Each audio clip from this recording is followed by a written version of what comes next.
De retour sur ce plateau, je suis avec Michaela Marsano. Bonjour madame. Bonjour. Vous êtes professeur de philosophie à l'université Paris-Descartes et vous êtes auteur de Le contrat de défiance chez Grasset, paru en 2010.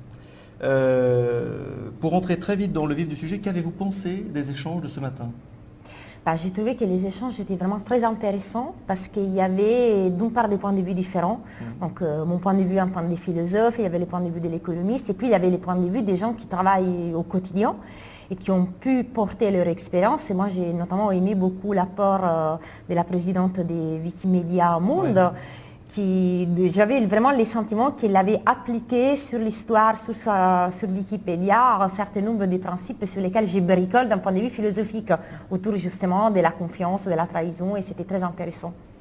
Vous avez parlé dans une tribune dans Le Monde en juillet 2010, vous avez parlé de la confiance qui devient une sorte de dépendance. On devient dépendant en permanence de la confiance avec les autres, que l'on a avec les autres. Donc on est tous interdépendants. Est-ce qu'il y a une crise de cette confiance-là également?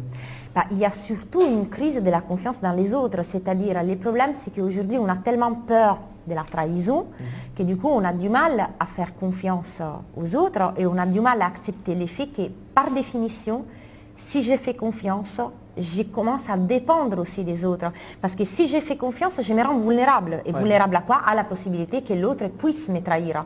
Mais en même temps, sans cette confiance-là, il y a les liens sociaux qui ne peuvent pas se mettre en place. Donc du coup, acceptation d'une certaine partie des dépendances, sans évidemment accepter de dépendre totalement ou complètement de l'autre, parce que là, on ne serait plus dans le domaine de la confiance, mais on serait dans une sorte de pathologie. Oui. Est-ce qu'il y a également une crise de la confiance en soi, finalement? Alors, la question de la confiance en soi, selon moi, il y a crise aussi de la confiance en soi, même si pendant 30 ans, on nous a parlé de la self-esteem en considérant qu'on devait être hyper fort, etc. Mais en fait, la confiance en soi consiste surtout à savoir rebondir face à la difficulté. Or, je crois que quand on a un ego démesuré, et finalement, quand les choses vont bien, tout va bien, mais face aux difficultés, après, on a du mal à rebondir parce que l'ego a besoin de rentrer à l'intérieur d'un certain cadre.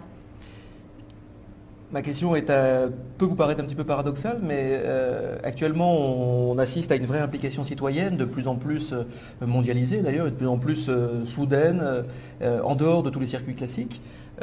Et en même temps, on peut se demander vers quoi peut aller une société qui n'a plus confiance dans ses élites, dans ses gouvernements ou ses dirigeants Alors, le problème, c'est qu'une société qui n'a plus confiance en ses élites, elle ne va nulle part. Ah, c'est ça le gros problème. Donc, il faut vraiment rétablir la confiance et faire en sorte que la rupture qu'il y a entre les élites et les citoyens puisse se résoudre et puisse être recousue.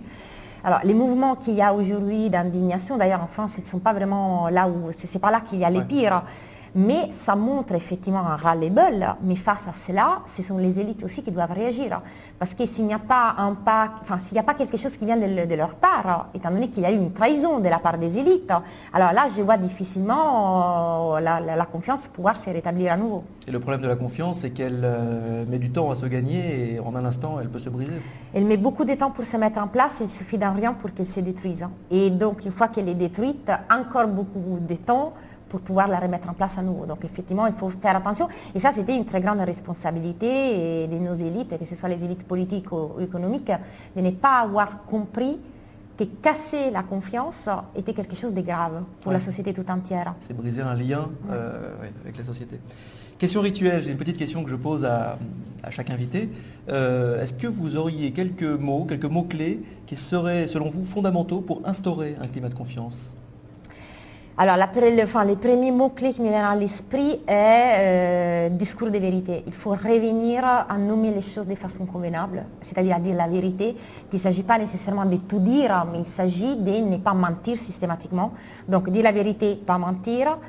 L'autre mot-clé, moi je dirais authenticité, pouvoir se montrer à l'autre aussi avec ses fragilités, ses failles, parce que ce n'est qu'à partir de là qu'on peut établir une relation authentique, vraie.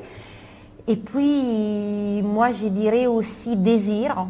Alors, ça peut paraître paradoxal, mais c'est parce que si on oublie que nous sommes des êtres de désir, nous oublions aussi la nécessité que nous avons des autres, et donc de construire avec les autres un lien qui est un lien de désir, est un lien de confiance, et qui finalement fait la base même de la vie. D'accord. On a nos 3 mots-clés, c'est parfait. Merci beaucoup, Michela Marsano. Merci à vous. Et je vous propose maintenant de retrouver Gérard de la Martinière, président du comité de la charte du don en confiance. C'est une interview réalisée par Clémence Mathieu et Yves Maguin. A tout de suite.